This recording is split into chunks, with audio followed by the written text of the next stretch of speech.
Welcome to the Midland Money Mindset. This is a podcast that's all about getting your mind right when it comes to all things money. In every episode, we go deep with engaging guests who provide tangible takeaways and a whole lot of joy along the way.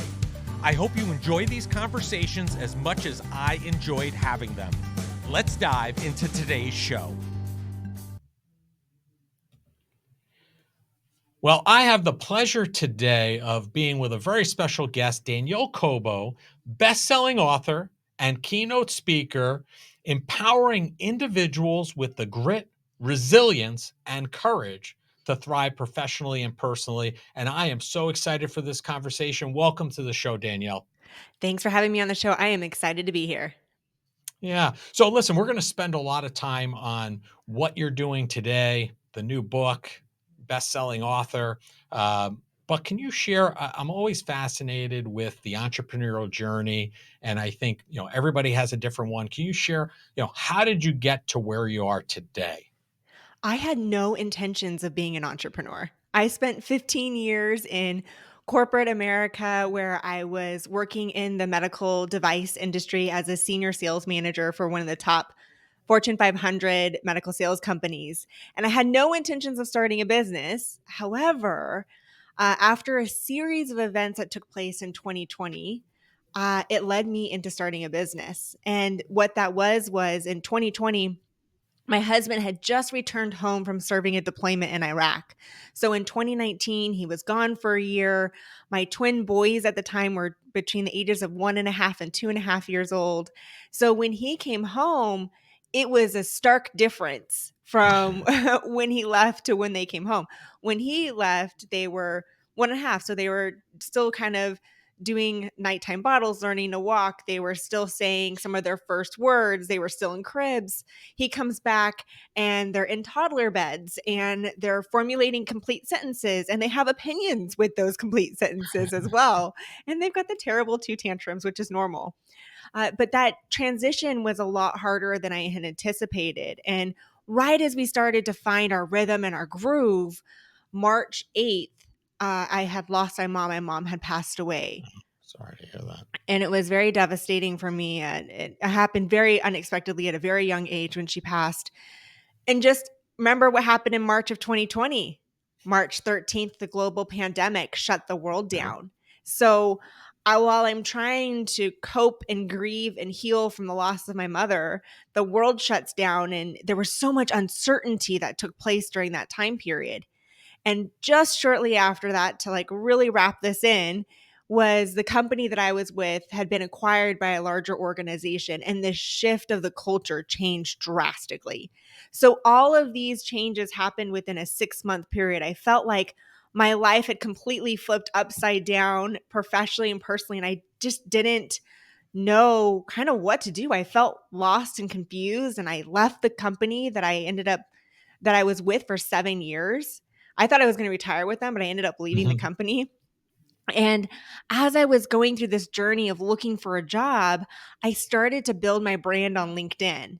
And while I was building my brand on LinkedIn, people started to reach out to me for career coaching and speaking engagements. And I was like, I wonder if maybe this is a business that I could pursue. How can I really align my passion of mentoring and coaching and speaking, but do this in an element where I get to touch many lives, maybe not just the individuals that were reporting to me on my team. And that's what inspired the journey. Amazing. Well, thank you for sharing that. And I guess there's a couple of things I'd like to say. Number one is thank you for your service as a military wife. Thank you. Thank you to your husband for the service to our country. That is greatly appreciated. And I'm very sorry to learn about the passing of your mom. Something I'm somewhat familiar with. I lost my mom at the age of 47. She was diagnosed with cancer in her late 30s. And ultimately ended up succumbing at a very early age. So I understand losing a mom at a very early age. Obviously different circumstances, I'm sure, but similar at the same time. So thank you for sharing that. And if that all wasn't enough, the fact that we're entering this global pandemic just kind of exacerbated everything at the same time. So I think you probably learned a lot about yourself. And I know you talk about grit very often, and it sounds like you needed a lot of grit during that period of time. So what does grit mean to you? And how do you share your experiences around that? Well, one of the most probably recognized definitions of grit is by Angela Duckworth because she studied grit and she found that passion and perseverance towards long term goals is what grit is. But I'm a big believer that in addition to that, grit is when we face challenges, it's the refusal to give up and keep moving forward. But what I've found is in order to have grit, we need to have clarity on what our passion is so that we can have the perseverance to keep going. hmm Yeah, the why is so important there. It's a must. So I mean, what does it mean to you? What is that why for you?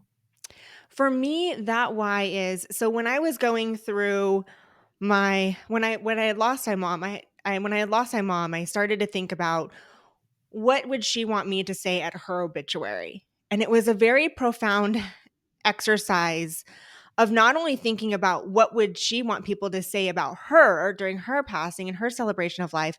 In addition, it started getting me to think, well, what do I want people to say about me when it's time for me to pass? And it started this journey of self-reflection. And ultimately, what I decided to do, because this happened right around the time that there was so much uncertainty going on, and right around that time of the toxic work environment, I actually wrote my own obituary. And I wrote it from the perspective of a colleague and a perspective of a family member. And it really got me in thinking about how do I want people to feel? What do I want people to say about me when I leave this earth? And it ultimately came down to the word impact, an impact and the positive impact that I can make in people's lives, whether it's professionally or personally. And that's what led to kind of understanding my why and what inspired me to start the journey of entrepreneurship as well. Amazing. Now, did you have any role models growing up that were entrepreneurs, or are you a first generation entrepreneur? Well, I kind of did have a role model in a way of understanding grit. So when I was 2.5 years old, my mom became a single mom. So she was somebody who didn't have a degree, who was a single mom, who didn't have a lot of money. And I saw her not only uh, going from a single mom, but she at the time when I was 5 years old, she was getting her bachelor's degree, she was working full time and being a single mom all in combination of once. And I saw her go from nothing to building a very, very successful career in medical sales. So she actually became a regional sales manager in the early 1990s as a female working for a Wow. Fortune 500 company, which was pretty profound at that time to have a female in that high ranking of a role. hmm So I learned my grit from her. And then the entrepreneurship journey really started for me when I was 7 years old. So when I was seven, I lived in Orange County, California, near Saddleback Church, where we would go to the mountains and we would climb the trees and we would cut mistletoe down from the trees. And we would bundle them up with these velvet red ribbons and we would sell them outside the grocery store. And that's how I'd have money to buy presents for people. So I believed between Girl Scouts and between selling mistletoe that really kind of sparked my entrepreneur journey. But it was also the grit and resilience that was modeled for me by my mom.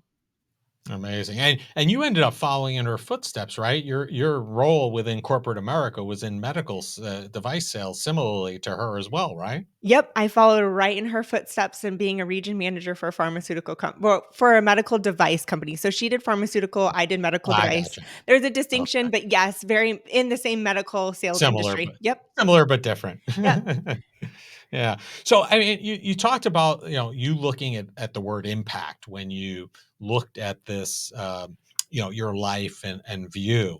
So obviously that's something that's very important to you, and it's probably the key to your purpose and living your best life. What does having impact mean to you? What does that look like? When I think about impact, I think about a lot of times people will come to me and they're experiencing self doubt, they're experiencing imposter syndrome, they're feeling uncertain about what the next phase of their life is, they're feeling overwhelmed, burnt out.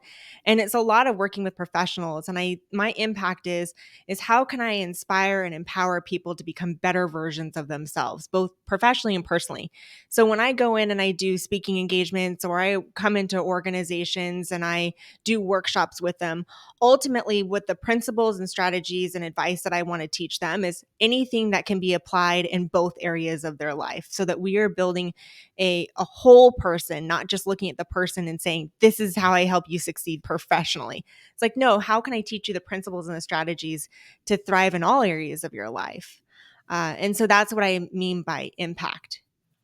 And these are tried and true, tested to some degree. Although you just kind of found that that's your, your word, if you will, right, or your why. You've been utilizing these same principles that you're talking about today to have built the successful teams and folks that you worked with for decades, right?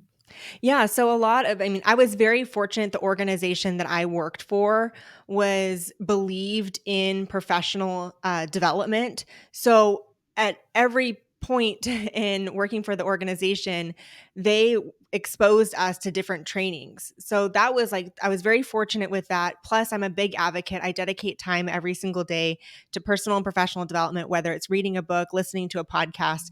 But in my book, Unstoppable Grit, a lot of the principles that I teach are not only from tried and true experience within my own personal life, but also the lives of the people that I've worked with.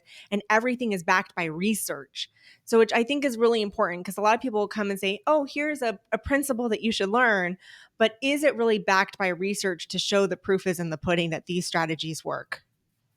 Yeah, I think that's important, because just because somebody's doing it doesn't mean that there's any form of success or any kind of methodology behind it that says, hey, this works. So, and sometimes it takes people finding what works for them, right? Just because it works for somebody else, maybe it won't work for them, or maybe they don't implement it the same way. So I think having that research behind you is very, very important and vital. Uh, I heard you talk about this, and I think that this is probably more prevalent than ever in terms of social media, right? And in the fact that your social media feed can affect your outlook, and could affect your prognosis about how you feel about things.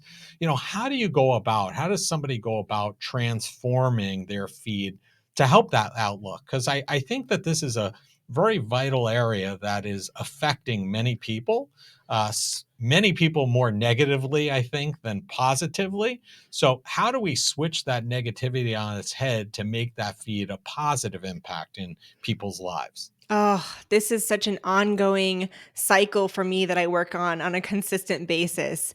So when it looks at social media, a lot of times we will get into the comparison trap where we start to compare ourselves to others. And when we compare ourselves to others, then we start to feel that we're inadequate, or that we don't have enough, or imposter syndrome comes in, or perfectionism will rise.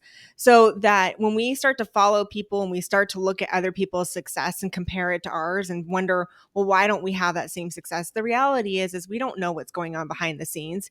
We don't know what roadblocks and hurdles that it's taken to get to the point to where they're at. So comparison in looking at that could definitely affect our mindset and how we view our own successes. There's also a lot of times too, with especially with the way that marketing is, it's constantly pushing advertisements to us saying you need to have this. This is, if you don't buy this, you're missing out on this. This is something you have to have. And it's funny because I was just doing this recently where my husband and I are remodeling a portion of our house right now. And so I was looking at Instagram for inspiration for just different before and after photos. But then Sure. I found myself with these influencers that are telling me that, well, you need to buy this Amazon best product, the number one seller on Amazon, you need to have this. And I started to take a step back and be like, wow, I'm going to start buying things that I don't necessarily need. I'm going to start comparing myself to people without really truly understanding the back end of their business. And so I call it taking the remote control to your social media and to your mind. And so what I started to do is I started to there's options to mute people. So maybe you still want to follow the profile, but maybe you want to give it a 30 days. You can mute it for 30 days.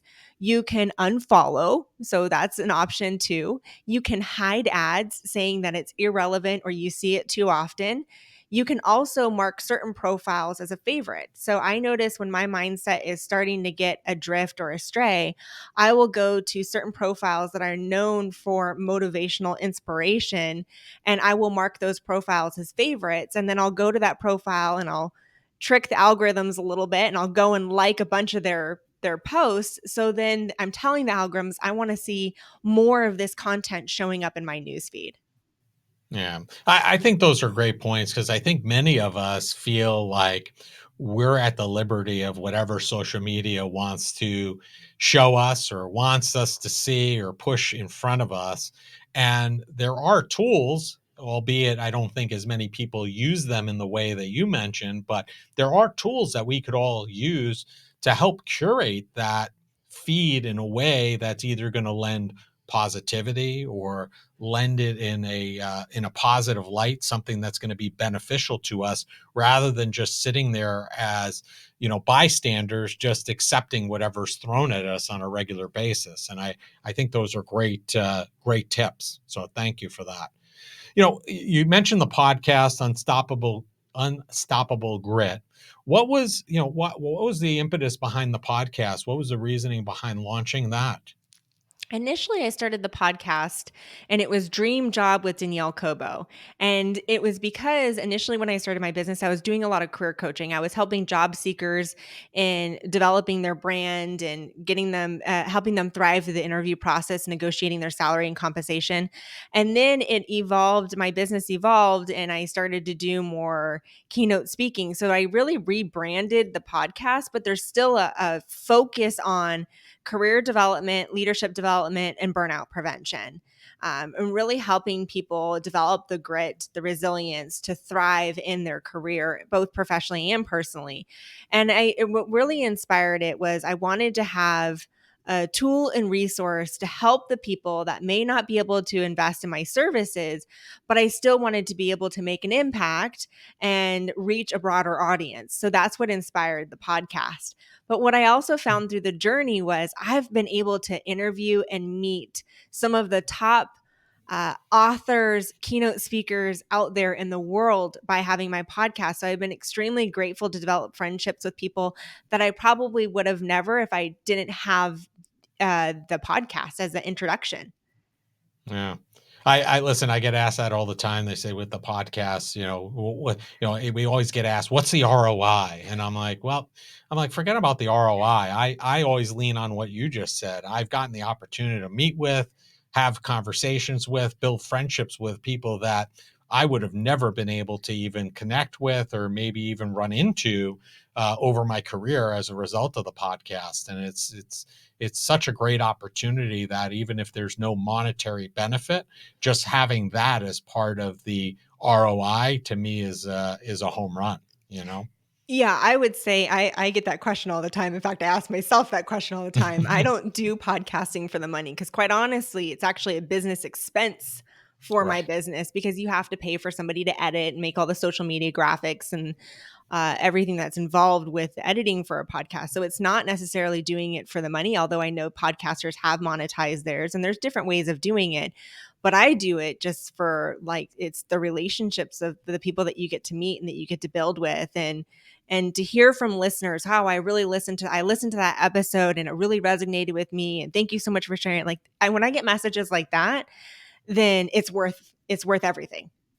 Same. Do you find that people who've gone through circumstances like I've gone through or you've gone through where they lose a parent or, God forbids, a child or, just something where they've hit this incredible roadblock in their life. And I'm not talking about even being necessarily like laid off. I'm talking even higher, level than that, in terms of life event. Do you think they have a higher propensity to know how to utilize and internalize grit in a positive way versus somebody who hasn't experienced that? Or is it really something that anybody across the board can be successful with? I believe grit is something that is a combination of being innate within us, and it's also nurtured and can be grown.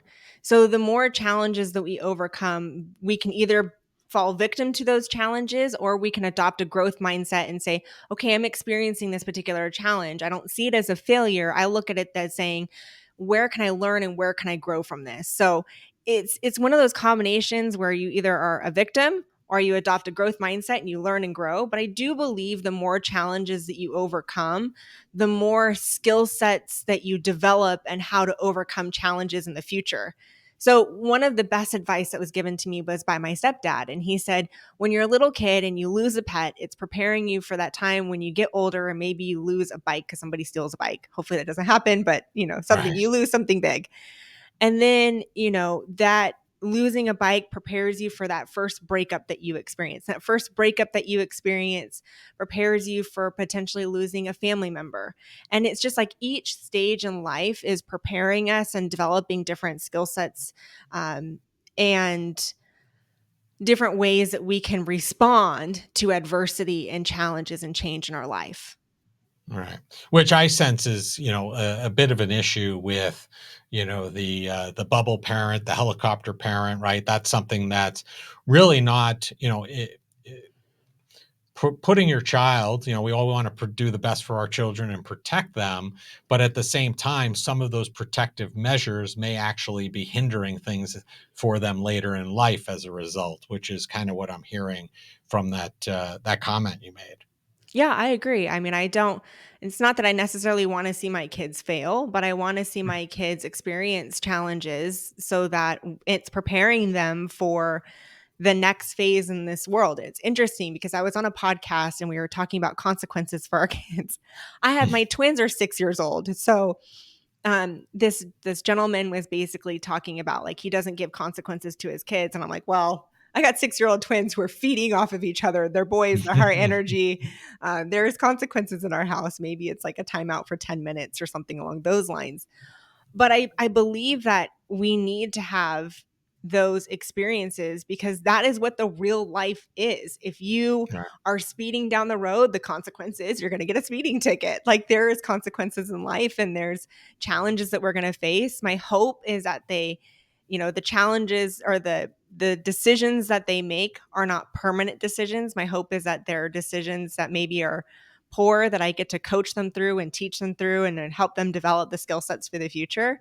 So Mhm. hopefully a lot of those poor decisions that they're eventually going to make, like we all do, happen under the age of 18 while they're living in Yeah. my household so I can be there to help them. Well, listen, mine are 18 and 21. They still, they get along great, but they still go at it every once in a while. They've turned into great supporters of each other. And, being that they've gone through adversity, I found it as a huge help because they realize, they don't take no for an answer sometimes when they don't have to. So there are a lot of benefits. So keep doing what you're doing. Uh, let's talk about your book for a minute. Your book, Unstoppable Grit: Break Through the 7 Roadblocks Standing Between You and Achieving Your Goals. What do you hope as a result of reading the book that readers walk away? What are the takeaways that you're looking for them to pull out of this great book? My hope is that they find themselves in these pages. Now, they may not be able to relate to the specific stories that are told, but maybe there's an aspect to the relating to the feelings that they've had. Maybe they've lost a family member, or maybe they've had a big career shift, maybe they've experienced burnout. And so they'll be able to relate to how they felt when they were experiencing a similar situation and provide by providing them the tools to prevent and overcome burnout, to get clarity on what they want in their career, to break through the roadblocks that are holding them from achieving their goals, the how to build a fulfilling life, and the 5 stages of adapting to change. My hope is that they're given the tools to overcome adversity and build a career and life that they love. Yeah, I mean, we talk about joy here, right, all the time. The Midland Money, we're all about joy, and we're going to be talking about joy in a few minutes here. But I think that's so important.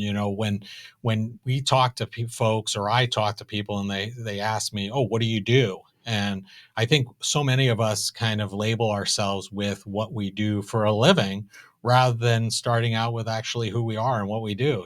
Being a dad and enjoying the sport of hockey, who just happens to be, or a loving husband who happens to be in wealth management, right? And I think learning those skills and understanding that is so prevalent. And I think the book really does a good job of trying to get people to start thinking about not just the business end of things, not just the personal end, but they're really one and the same. And you got to weave them together and figure out a way to go ahead as an individual, because both those things are really what are making you up. Absolutely. Yeah.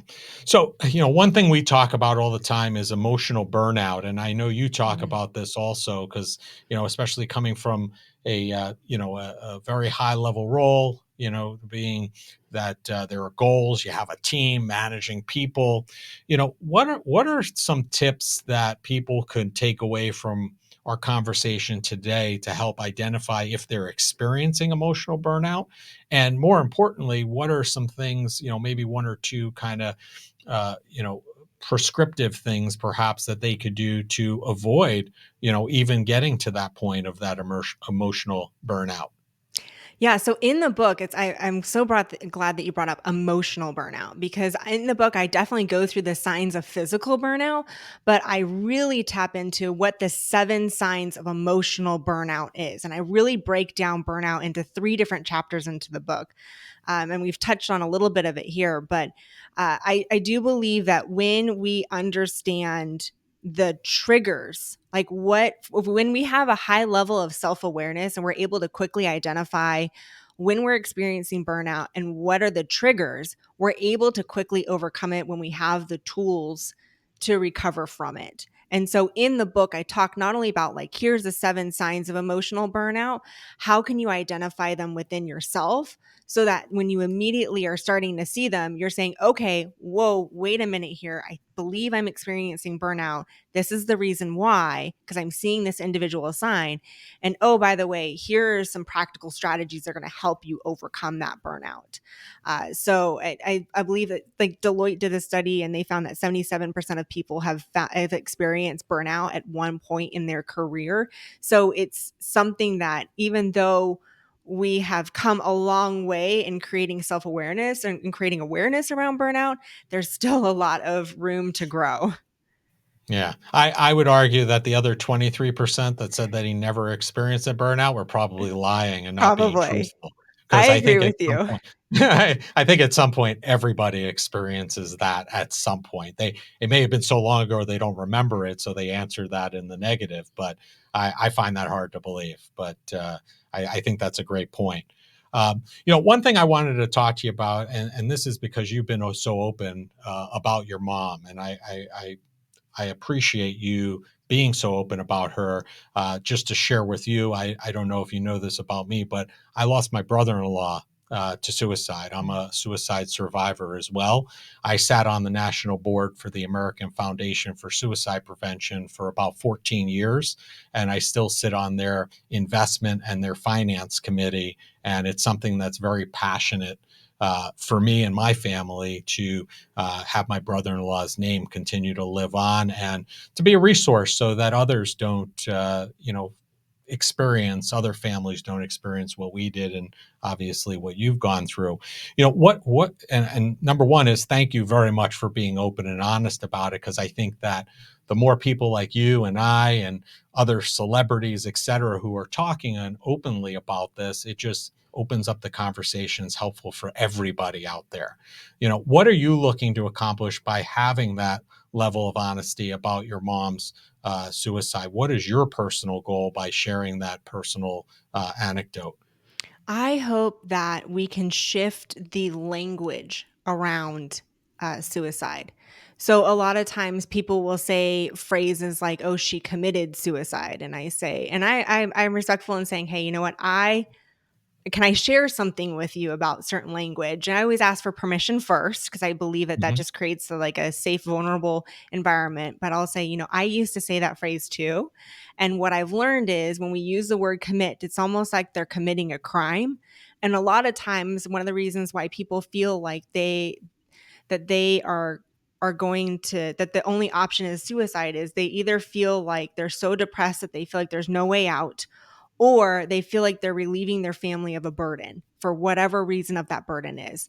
So it's not that they're committing a crime. It's a mental illness that a lot of reasons why people are taken by suicide. So I Hmm. never say commit, I say taken. But I believe that when we can shift the language around suicide and we can create more awareness around mental health and the resources that are out there, but also the resources that are lacking right now. And especially Hmm. being a military spouse and seeing that every 22 minutes, a veteran is taken by suicide, it's because of the lack of resources that we have for our veterans and for our mental health community. So my hope is that by being open and honest about it, I can really shift the awareness, the perspective, the language that we use. Also, the one phrase that I always tell people is suicide is a permanent solution to a temporary problem. And Hmm. so go seek help. Your life is worth it. Yeah, great stuff. And I like you, I do the same thing with the language. I use the term "died by suicide" because really I feel like there was no difference between my mom who died from cancer versus my brother-in-law who died from a mental illness. Ultimately that was his condition that Mhm. led him to pass away. So thank you for correcting that and doing it in a meaningful way. So now we'll shift to joy because, like I said, we were going to end on a joyful note. So I want to make sure we do that. And we ask each of our guests the same last question, Danielle, and that is, what did you do today that brought you joy and put you in the right mindset for success? The one thing that I did today that brought me joy was I did Pilates. I'm a big advocate of moving your body to increase your endorphins and help you in that natural boost of energy and happiness. And so I did Pilates today. Awesome, and I'm sure getting a little alone time from the children is also a little helpful to that joy as well. So, but I will tell you this: enjoy every minute with them. I remember when my kids were and I can't this small, this big. They weren't ever really small kids, but and now they're 18 and 21, and it's amazing. It went by in a flash. So enjoy every minute of it. So I thank you for coming on the show, Danielle, and sharing your story. We're going to have all of your information in the show notes, but if people want to find you, learn more about you, find the book or the podcast, what's the easiest and the best way for them to do that? Yeah, so the book is Unstoppable Grit. It's available on Amazon. And then also they can find me on my podcast, Unstoppable Grit Podcast with Danielle Cobo. Awesome. Well, thank you for your time. I appreciate it and enjoy the day.